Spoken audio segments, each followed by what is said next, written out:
Luluto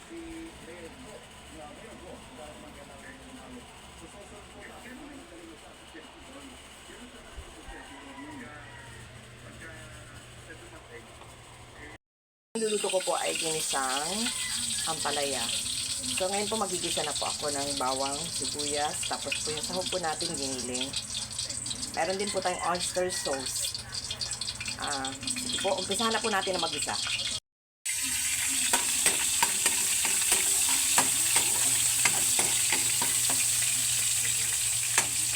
So pag nag-golden brown na po yun, saka po natin ilagay yung ating sibuyas.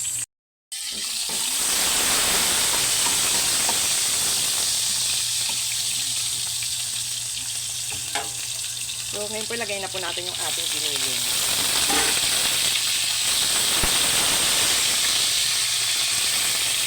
So guys, lagyan na po natin siya ng patis.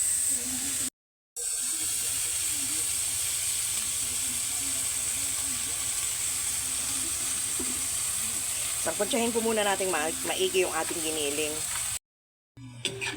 Ilagay ko na po yung oyster sauce.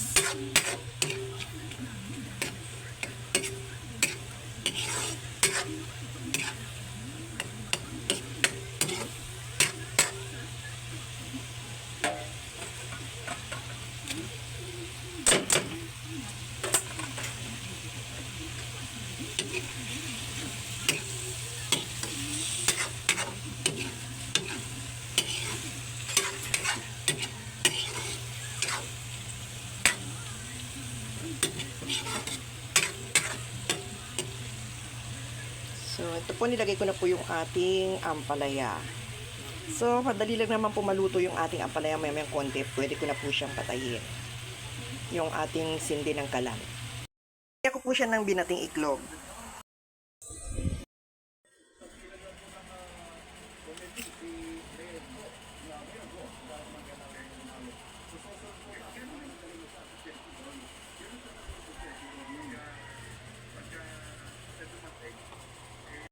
Luluto ko po ay ginisang ampalaya.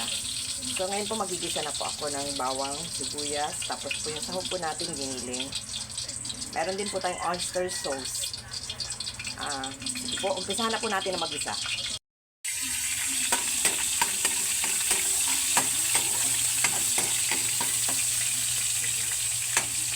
So pag nag-golden brown na po yun, saka po natin ilagay yung ating sibuyas.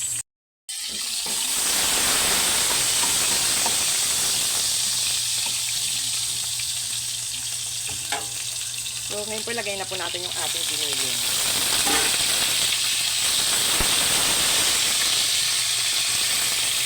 So guys, lagyan na po natin siya ng patis.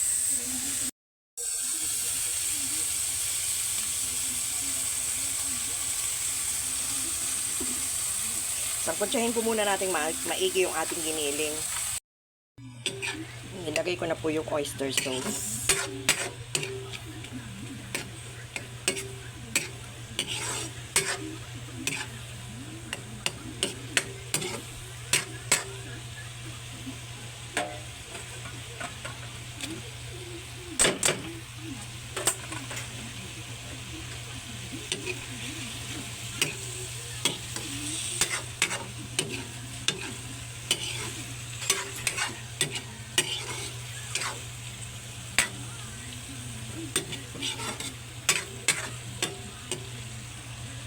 So, ito po nilagay ko na po yung ating ampalaya. So, madali lang naman po maluto yung ating ampalaya may konti. Pwede ko na po siyang patayin. Yung ating sindi ng kalan. Kaya ko po siya ng binating iklog. Ito naman po ako ng breaded pork chop. Gamitin ko po sa ating breaded pork chop, yung crispy fry po ng Ajinomoto.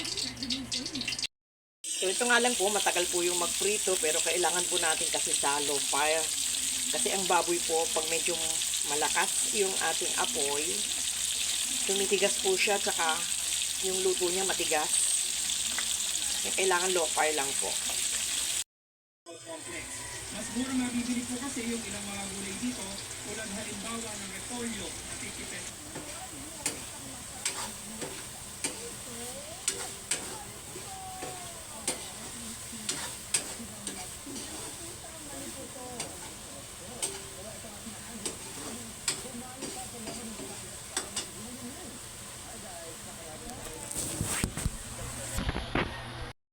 Pinipito naman po ako ng breaded pork chop. Gamitin ko po sa ating breaded pork chop, yung crispy fry po ng Ajinomoto. So guys, ito po piniprito ko po to ng low fire. Para po maluto yung ating pork, yung karne. So ito nga lang po, matagal po yung magprito pero kailangan po natin kasi sa low fire. Kasi ang baboy po, pag medyo malakas yung ating apoy, tumitigas po siya, tsaka yung luto niya matigas. Kaya kailangan low fire lang po. Complex. Mas mura mabibili po kasi yung ilang mga gulay dito, tulad halimbawa ng repolyo na 50 pesos ay 90 pesos per kilo.